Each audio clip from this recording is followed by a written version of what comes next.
রাধে রাধে বন্ধুরা, আজকে হচ্ছে কী বার? আজকে বৃহস্পতিবার আর এখন বাজে 9টা। আজকের ব্লগটা আমি এখান থেকেই শুরু করছি। কেমন আছেন আপনারা সবাই? আশা করছি সবাই সুস্থ আছেন, ভালো আছেন, আমিও ভালো আছি। তো আজকে সারাদিন কি করি তাই শেয়ার করব। চলেন প্রথম থেকে শেষ পর্যন্ত ভিডিওটা দেখার অনুরোধ রইল। কেমন? তাহলে দেখতে থাকুন। ছেলেকে স্কুলে পাঠিয়ে দিয়েছি, পাঠিয়ে আমি কাপড় ধুয়ে নিলাম। ধুয়ে এখন এসেছি, সবজি কেটে নেব, রান্নাটা করে নেব, করে তারপর অন্য যা কাজ আছে বাকি কাজগুলো করে দেব।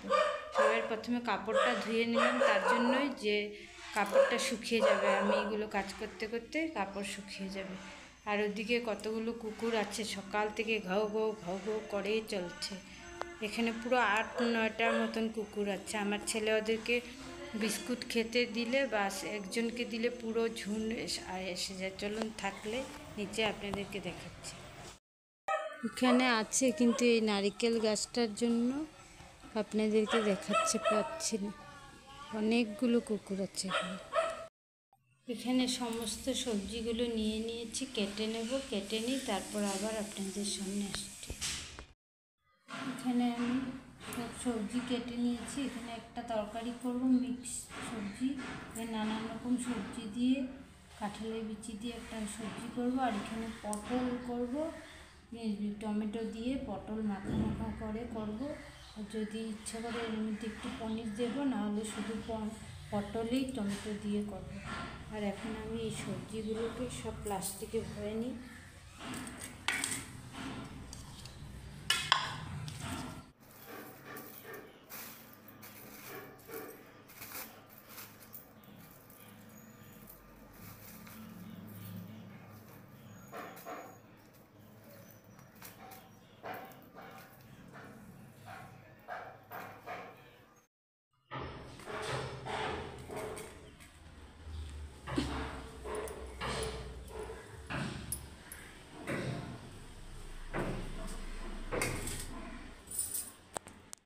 আমি রান্নাটা বসিয়ে দিয়েছি, এদিকে ডাল সিদ্ধ হচ্ছে আর কুকারে ভাত বসিয়ে দিয়েছি। তারপর আমি সবজিগুলো এক এক করে বানিয়ে আমি কড়াইটা বসিয়ে দিলাম। কড়াইটা গরম হয়ে যাওয়ার পর আমি সর্ষের তেল দিয়ে দিলাম। তেলটা যখন ভালো করে গরম হয়েছে, তারপর এর মধ্যে আমি শুকনো লঙ্কা, তেজপাতা আর 5 ফোড়ন দিয়ে দিলাম। ফোড়নটা যখন চটচট করে ফুটছে তখন আমি সমস্ত সবজিগুলো এর মধ্যে দিয়ে দিলাম। তারপরে এর মধ্যে নুন আর হলুদ দিয়ে ভালো করে ভেজে নেব।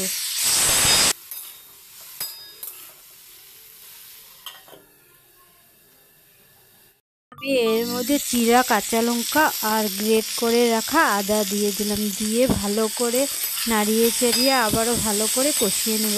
তারপর আমি এর মধ্যে দিব সামান্য জিরের গুঁড়ো, দিয়ে আবারও ভালো করে কষাবো। কষিয়ে অল্প সামান্য জল দিয়ে ঢেকে রাখবো, যাতে সবজিগুলো ভালো করে সিদ্ধ হয়ে যায়।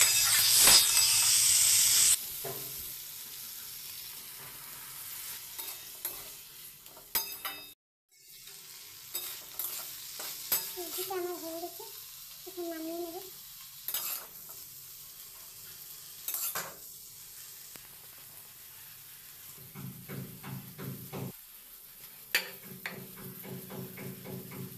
এরপর আমি কড়াইটাকে ভালো করে ধুয়ে আবারও কড়াইটা চাপিয়ে দিলাম। তেল দিয়ে দিয়েছি। তেলটা গরম হয়ে যাওয়ার পর নুন হলুদ দিয়ে পটলটাকে ভালো করে ভেজে নামিয়ে রাখলাম। তারপরে টুকরো করে রাখা পনিরগুলোকেও নুন হলুদ দিয়ে ভালো করে ভেজে নিলাম।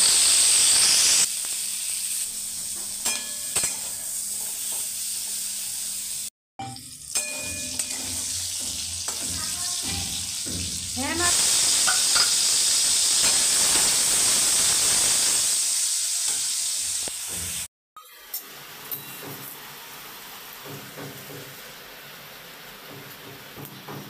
পটল আলুটাকে লাল লাল করে ভেজে নামিয়ে রাখলাম। তারপর ফোড়নে দিলাম শুকনো লঙ্কা, তেজপাতা, জিরা আর গোটা গরম মশলা।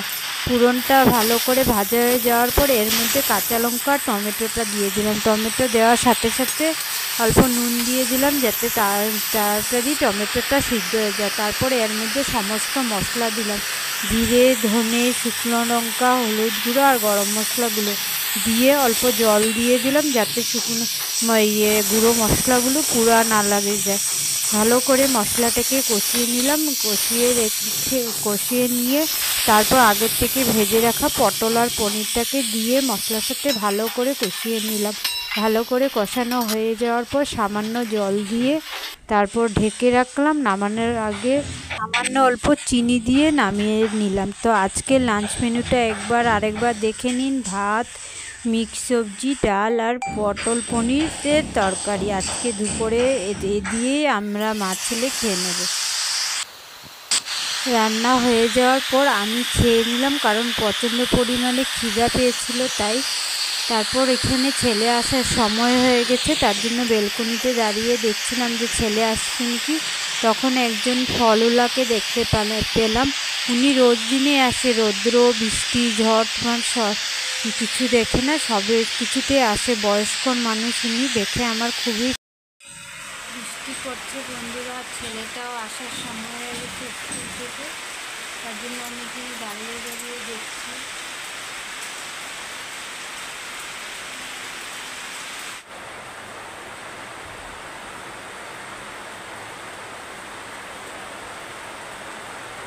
এখন ফলওয়ালাটা চলে গেছে, ওনাকে দেখে আমার খুবই খারাপ লাগে। ছেলে এসে পড়ে বন্ধুরা, এখন ওকে খাওয়া দেব।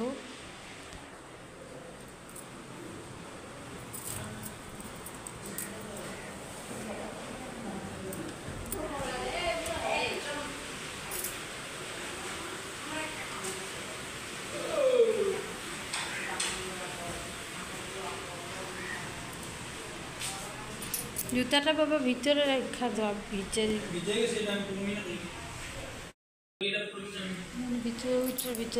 ওখানে ভিতরে রেখা দাও।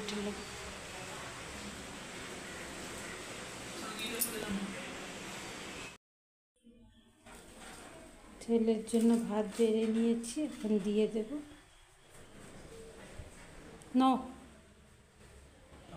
ধরো।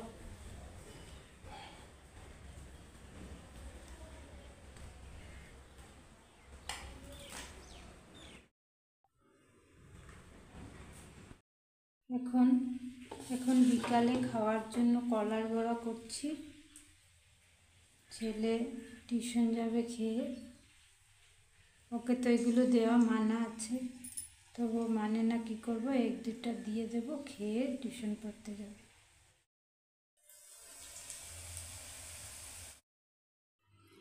রাধে রাধে বন্ধুরা, এখন বাজে রাত্রে 9:30। খাওয়া দাওয়া হয়ে গেছে আমাদের। এখন একটু পরে একটু হাঁটাহাঁটি করব, তারপর শুয়ে পড়ব। আর ছেলে ওইদিকে পড়াশোনা করছে। তো আজকের ব্লগটা আমি এখানেই শেষ করব। কেমন? আবার একটা নতুন ভিডিওর সঙ্গে আবারও আপনাদের সঙ্গে দেখা হবে। বাই, রাধে রাধে।